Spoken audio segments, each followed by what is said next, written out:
was Christian. So the Bible, Old Testament, identified what are evils, what are okays, etc. So now when we take away the Bible, how do we determine what's good and what's wrong? Evil. Democracy. We have a principle here. Democracy, where the majority agree on something, that's what's good. If the majority don't agree, they feel otherwise, then that's what's bad. That's our principle.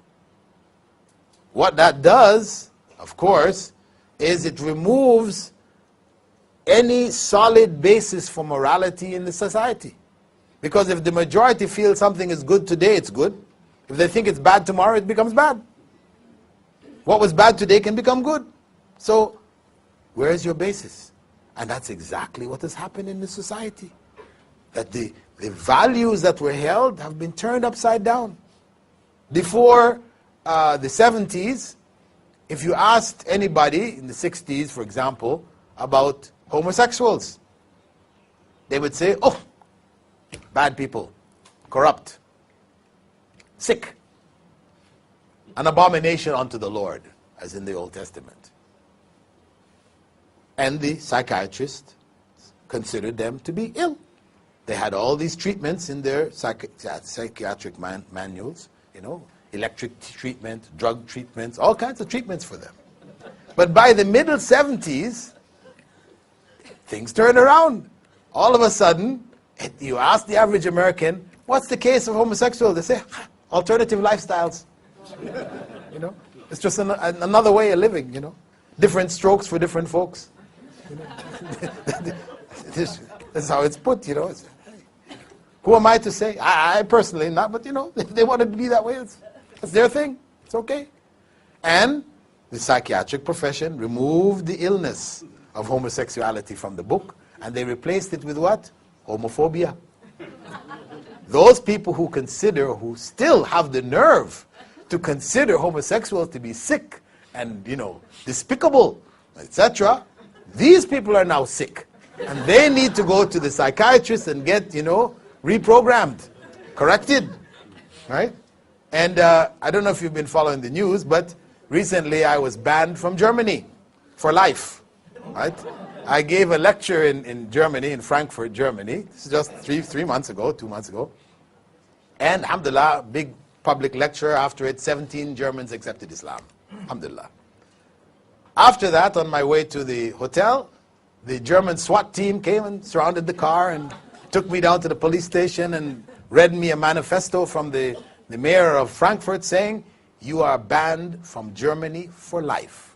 Why? Because you advocate the execution of homosexuals. I said, what? How is that? You know, yeah, Islamic law says that, you know, if you're caught in the act in an Islamic state, you will be executed. If you've been seen by 4 witnesses, etc., execution, that's the law. They say, but homosexuals are a respected part of our society whose rights should be protected against anyone who would speak ill of them.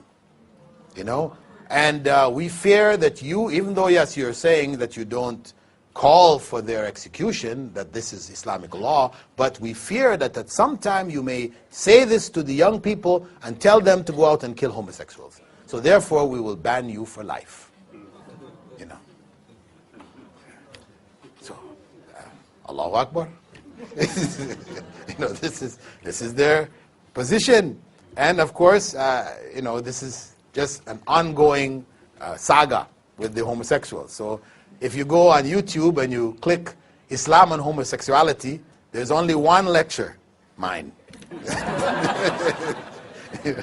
I gave one lecture, a part of a series of lectures, which basically was in defense of Islamic law and its rulings concerning adultery, you know, theft, etc. You know, it talked about many other things, but among them was homosexuality and its punishment in Islam. It was a lecture given in defense of Islamic law. It looked at all of the arguments of the homosexuals. They like to say, you know, it's nature, it's in nature. It's not unnatural like you all are saying. Because we can find a fish off the coast of Japan who, when the male mates with the female, he now starts to act like a female. So the other males come and try to, mate with him, and that way they don't get to his female. Yeah, there's a fish like that off the coast of Japan. And there's also a butterfly in South America that does the same thing. So he said, it's not unnatural. So I said there that, okay, we also have the black widow spider.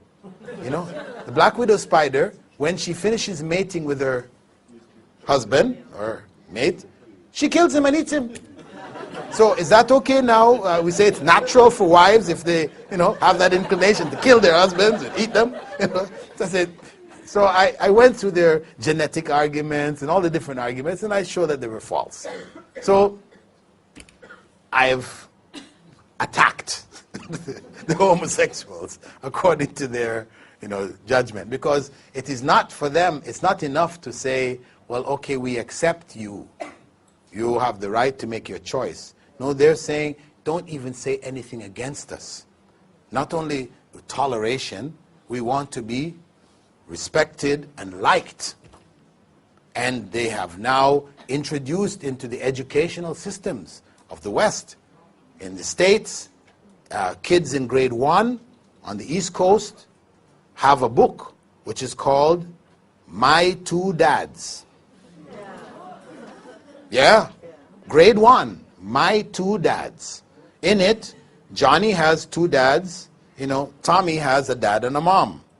But Johnny's 2 dads, they're really great guys. They take him to the beach, they take him to the playground, they take him here, they take him there, to get the children used to the idea of 2 dads. In England, the book they have is called The Prince. Grade 1, grade 2 students. The kingdom of so-and-so, they had a prince who they were trying to get a wife for. The parents were bringing this young, beautiful princess and this one, but no, he didn't like this one. Finally, he met another prince, and they liked each other, and they were close, and they were, very subtly feeding these ideas into the society. So they are coming at that civilization. They're coming at them in full force, and of course, it's coming at us too. Because from there it comes to us. It's just a matter of time.